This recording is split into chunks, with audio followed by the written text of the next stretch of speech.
And now the fate of hundreds of Kenyans arrested during the recent anti-government protests have sparked speculations of enforced disappearances. While the Interior Ministry announced that over 1,500 people were detained, human rights defenders say they have managed to trace about 500 cases, raising concern about the whereabouts of the rest. Kenya Human Rights Commission states the families searching for missing loved ones are growing desperate, with some too afraid to speak out, fearing intimidation or worse. NTV's Laban Shaban with the full report. A total of 111 suspects arrested during the June-July demonstrations have been bailed out using funds crowdfunded online. A section of youth released narrate their ordeal in detention. Tulifika police station.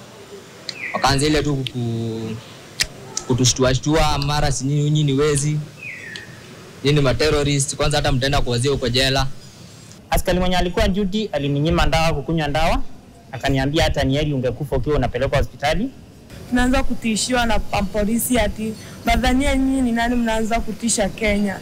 Tutawapiga risasi nyinyi wote. Tutaweka kwa kichaka tuwaue nyinyi wote moja moja. The 50+ million Kenyans campaign has raised 2.8 million Kenyan shillings between July 17th and August 18th. The campaign reports that 75 young Kenyans are still facing terrorism-related charges at the Kahawa Law Courts. Another 450 are battling criminal cases in various courts, including Thika, Kajiado, Makadara, Ngong, Nanyuki, and Naivasha. Their arrests, detention, and prosecution on charges including terrorism constitute a gross affront to the Constitution of Kenya on multiple fronts. At least 10 minors as young as 15 years old detained. Oldest detainee we had is 61 years old. 7 minors arrested from Juja and 3 from Gishogo were released unconditionally upon court presentation. In July, Interior Cabinet Secretary Kipchumba Murkomen announced that police had arrested over 1,500 suspects during the protests. However, human rights groups say they've only been able to track around 500 cases, leaving the status of many others unclear.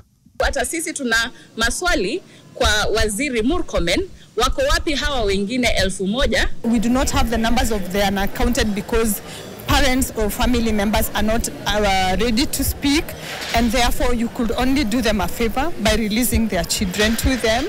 The government has been put to task to produce people said to be missing, to produce them in court and ensure they have legal representation. We actually do not know how many young people across this country are currently being detained without legal representation. So we are planning to do a mapping to find out. Laban Shaban, NTV.